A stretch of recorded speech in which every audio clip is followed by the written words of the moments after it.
Saudi अरब के map को zoom किया जाए तो यहाँ रेगिस्तान के बीचों बीच बहुत बड़े एरिया पर ये ग्रीन सर्कल्स देखने को मिलते हैं। ऐसा मालूम होता है कि इस वीरान और बंजर रेगिस्तान में कुछ इंटरेस्टिंग होने वाला है।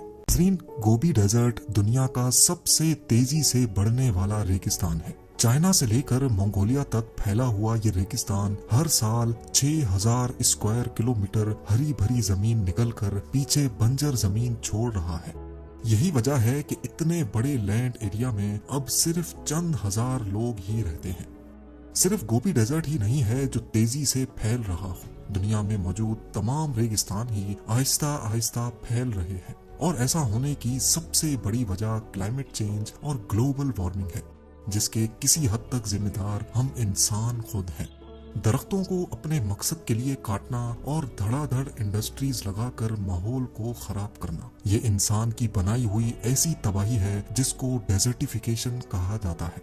एक्सपर्ट्स का मानना है कि डेजर्टिफिकेशन इतनी तेजी से फैल रही है कि 2050 तक अर्थ का 25% लैंड बंजर और नाकारा जमीन में कन्वर्ट हो जाएगा और ईयर 2100 तक हैरत अंगेज तौर पे 50%। पर सिचुएशन इतनी खौफनाक भी नहीं है। इस सिचुएशन को सऊदी अरब ने जिस तरीके से हैंडल किया है, वाकई उसका कोई जवाब नहीं है। 1938 से पहले सऊदी अरब के साथ साथ तमाम अरब कंट्रीज इतनी वेल ऑफ नहीं हुआ करती थी, लेकिन उसके बाद जब यहाँ से तेल निकला और ग्लोबली ऑयल की डिमांड बढ़ती चली गई तो साथ साथ इनके बैंक बैलेंसेस में भी इजाफा होता गया। कई सालों तक तो इसी पैसे पे अयाशियां चलती रही। बड़े बड़े महलात, एक्स्ट्रा लग्जरी लाइफस्टाइल और पैसा इतना कि गिनने का टाइम भी नहीं था। ये सब कुछ ऑयल से मिलने वाले पैसों का नतीजा था, और ऑयल भी इतना जो खत्म होने का नाम भी नहीं ले रहा था। सऊदी अरब के पास आज भी इतने ऑयल रिजर्व्स हैं कि अगर वो दुनिया में एक्सपोर्ट ना करे तो अगले 221 सालों तक वो अपनी कंजम्पशन पूरी कर सकता है। लेकिन वो ऑयल ही तो है जिसको सेल करके, एक्सपोर्ट करके सऊदी आज इस मकाम पर खड़ा है। ऑयल एक्सपोर्ट करना सऊदी अरब की मजबूरी है, और ये बात देर से ही सही पर सऊदी अरब के लीडर्स को समझ आ ही गई। कई सालों तक सऊदी अरेबिया को किसी चीज की भी कमी महसूस नहीं होती थी। उनके पास इतनी बाइंग पावर है कि जरूरत की तमाम चीजें वो आसानी से इंपोर्ट कर लिया करते थे, जैसा कि खाना पीना, फ्रूट्स, वेजिटेबल्स और पानी। जी हाँ, सऊदी अरब के पास तेल तो बहुत है लेकिन पीने का पानी नहीं है। पिछले कई सालों से और आज तक यहाँ पीने का पानी फ्रांस, इटली, कुवैत और यूनाइटेड किंगडम से इंपोर्ट किया जाता है। इसकी सबसे बड़ी वजह और कुछ नहीं बल्कि डेजर्टिफिकेशन ही है, और तो और ये दुनिया के उन ममालिक में शुमार होता है जहाँ सबसे कम बारिश पड़ती है। सऊदी अरब में सालाना सिर्फ और सिर्फ 4 इंच बारिश पड़ती है, और वो भी यहाँ के वेस्टर्न माउंटेन्स पे, जहाँ से पानी बहता हुआ सीधा रेड सी में जाकर जाया हो जाता है। अपने आप को ऑयल और इंपोर्टेड खानों की डिपेंडेंसी से निकालने के लिए 1970s में सऊदी अरब ने फैसला किया कि वो कुछ भी करके अपने एग्रीकल्चर सेक्टर को इम्प्रूव करेंगे, ताकि कंट्री के पास कम से कम इतने रिसोर्सेज हों कि वो अपनी खुद की रिक्वायरमेंट पूरी कर सके। आज अगर सैटेलाइट मैप पे देखा जाए तो सऊदी अरब में लाखों एकड़ बंजर रेगिस्तान को आहिस्ता आहिस्ता ग्रीन सर्कल्स में कन्वर्ट किया जा रहा है। ये सर्कल्स कुछ और नहीं बल्कि एग्रीकल्चर लैंड है जिसको सेंटर पिवट इरिगेशन के जरिए पानी दिया जाता है। इसमें स्पेशली डिजाइन्ड स्प्रिंकलर्स के जरिए फार्म्स को सिर्फ इतना पानी दिया जाता है जितनी रिक्वायरमेंट होती है। बीच में लगा बहुत बड़ा पाइप व्हील्स की मदद से अपने फिक्स्ड पाथ पे चलता जाता है, जिसकी वजह से इन फार्म्स की शेप सर्कुलर होती है।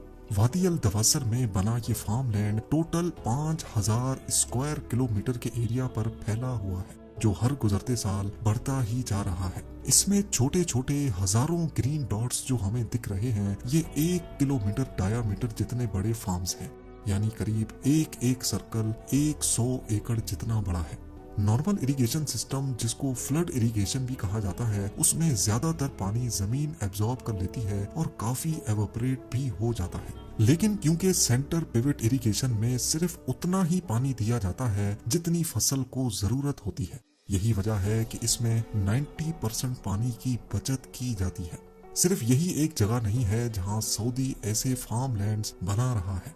پورے سعودی میں درجنوں ایسے ایریاز ہیں جہاں ہزاروں اسکوائر کلومیٹر کے فارمز دیکھے جا سکتے ہیں، جس میں تبوک پروونس بھی شامل ہے جہاں لائن سٹی بنائی جا رہی ہے۔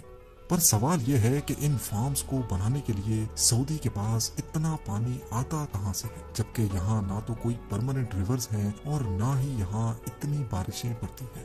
1970s میں لیبیا کے بعد سعودی نے بھی ڈیزرٹ کے نیچے پانی ڈھونڈنا شروع کیا تھا۔ ان کو اتنا زیادہ تو نہیں، لیکن 480 کیوبک کلومیٹر پانی ملا تھا۔ 1970 سے لے کر آج تک سعودی میں جتنی بھی فارمنگ ہوئی ہے اس کے لیے ان انڈر گراؤنڈ ویل سے 21 کیوبک کلومیٹر پانی نکالا جا چکا ہے۔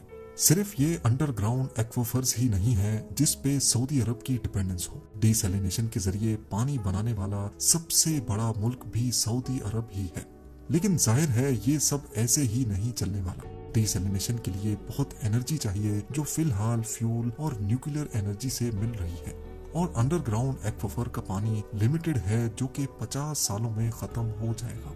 اسی مسئلے کے سولوشن کے لیے سعودی عرب کے ویسٹ کوسٹ پہ ایک نیا ایکسپیریمنٹ چل رہا ہے۔ ان پہاڑوں میں سالانہ بارش تو پڑتی ہے، لیکن یہ پانی بہہ کر ریڈ سی میں چلا جاتا ہے۔ یہاں پر البیدہ پروجیکٹ کے نام سے ایک نیا ایکسپیریمنٹ کیا جا رہا ہے۔ ایک ایسا سسٹم بنایا گیا ہے جو پہاڑوں کو براؤن سے گرین میں بدل رہا ہے، اور وہ بھی فلیش فلڈز کے ذریعے۔ جی ہاں، ریسنٹلی سوشل میڈیا پر وائرل کلپ میں دیکھا گیا کہ بارش کا پانی دریا بن کر ریگستان سے گزر رہا ہے۔ یہ فلیش فلڈز سعودی کے ویسٹ میں 2-3 سالوں میں ایک مرتبہ آتے ہیں۔ البیدہ پروجیکٹ کی ٹیم نے چند ایکسپرٹس کے ساتھ مل کر اس پانی کو پہاڑوں میں ہی ٹریپ کرنے کا آئیڈیا پروپوز کیا تھا۔ پہاڑوں کے پانی کو ٹیریسز اور ڈیمز بنا کر روکا گیا اور ان پہاڑوں پر ہی ویجیٹیشن اسٹارٹ کی گئی۔ پانی جو پہلے اسپیڈ سے پہاڑوں سے گر کر سمندر میں چلا جاتا تھا، ٹیریسز بنانے کی وجہ سے اس کی اسپیڈ اب سلو ہو جاتی ہے اور ٹیریسز میں لگی ویجیٹیشن اس کو ایبزارب کر لیتی ہے۔ اس سے ہزاروں کیوبک میٹر پانی ضائع ہونے کے بجائے پہاڑوں کو گرین کر رہا ہے، جیسا کہ یہاں آپ دیکھ سکتے ہیں۔ اس کے ساتھ ساتھ ریگستان کو ہرا بھرا بنانے کے لیے اور زیادہ بارش برسانے کے لیے سعودی عرب ماس لیول پہ سولر اور ونڈ فارمز بھی لگا رہا ہے۔ لیکن سولر فارمز تو سورج کے ذریعے الیکٹریسٹی بناتے ہیں، ان کا بارش کے ساتھ کیا لینا دینا ہے؟ ایکسپرٹس کا ماننا ہے کہ ڈیزرٹ میں سولر فارمز لگانے سے الیکٹریسٹی تو بنتی ہی ہے، پر سورج کی شعاعیں سولر پینل سے ریفلیکٹ ہو کر ایٹماسفیئر کو گرم کرتی ہیں۔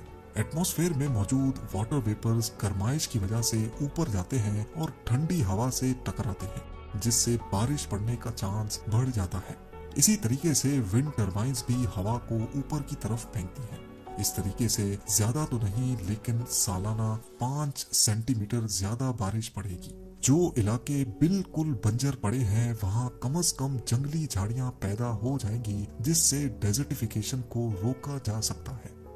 اس بات میں تو کوئی شک نہیں کہ سعودی مشکل حالات سے لڑ کر ہزاروں نہیں لاکھوں گرین فارمز بنانے میں کامیاب ہو چکا ہے، اور یہ نمبرز ہر سال بڑھتے ہی جا رہے ہیں۔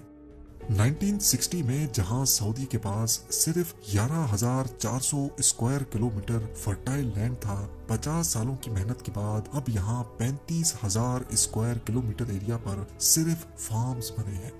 یہ ایریا اتنا ہی ہے جتنا بڑا تائیوان یا پھر بیلجیم ہے۔ آج سعودی عربیہ اتنا سیلف سفیشینٹ ہو گیا ہے کہ وہ انٹرنیشنل مارکیٹ میں کموڈیٹیز ایکسپورٹ بھی کر رہا ہے، جس میں کارنز، سویا بینز، ٹری نٹس، ویٹ اور رائس شامل ہیں۔ ڈیزرٹیفیکیشن پر قابو پانے کے لیے 2022 میں سعودی عرب نے 1,20,00,000 نئے درخت بھی لگائے ہیں۔ اپنی لائن سٹی پروجیکٹ کو نظر میں رکھتے ہوئے سعودی ایکسپرٹس کا اندازہ ہے کہ 2030 تک یہ درخت 2,25,000 ہیکٹیئر ریگستان کی زمین کو گرین لینڈ میں کنورٹ کر پائیں گے۔